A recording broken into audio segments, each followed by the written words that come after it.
Okay. Latifa Abu Chakra, Ealing.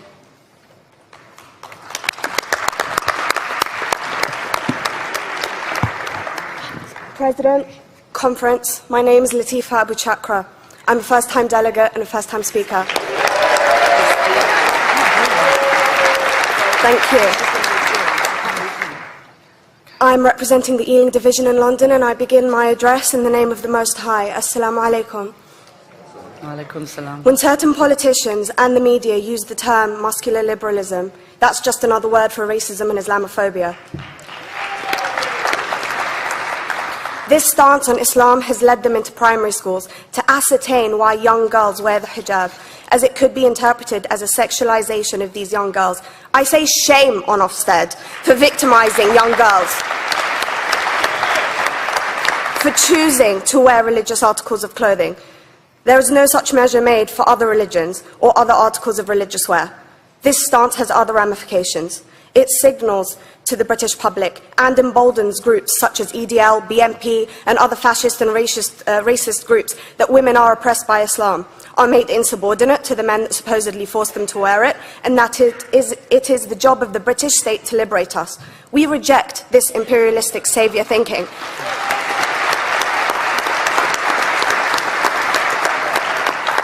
And I am here to state for all people who choose to practice their beliefs openly that we are not oppressed by our faith.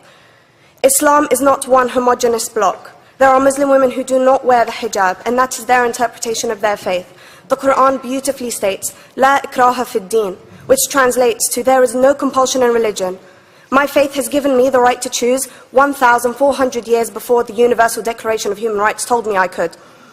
A fun fact for you, conference. My dad didn't want me to wear the hijab.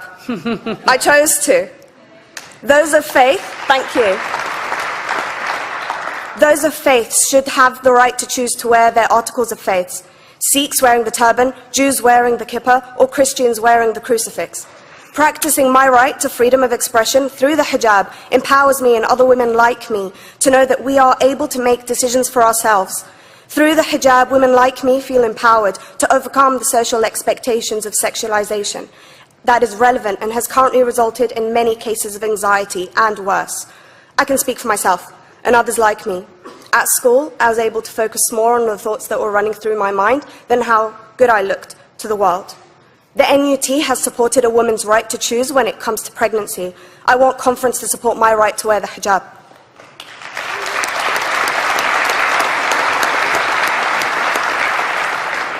How I choose to practice my faith is clearly displayed for all to see. This makes me the target of hate crime. The level of racist attacks on Muslim women is disproportionate to any other oppressed group in British society because we are an easy target.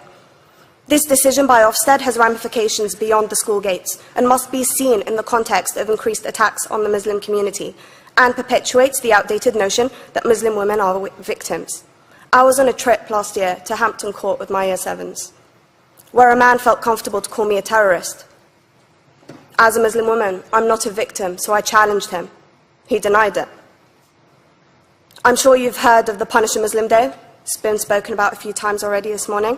And as a Muslim, I'm actually quite optimistic. They're trying to limit it to one day. That's 364 less than normal.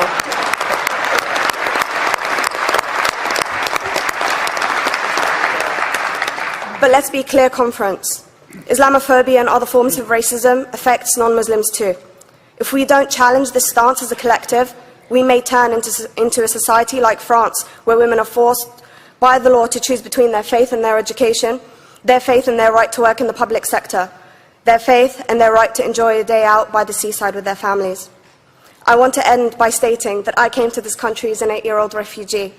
We are Palestinians, forced out of our land in 1948. We lived in third world conditions, similar to those in Calais for 60 years.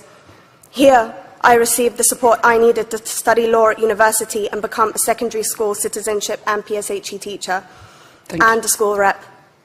An injury to one is an injury to all, and I want to thank the Union for its stance on all oppressed groups, in particular mine, Palestine. Thank you, conference. Thank you, Latifa.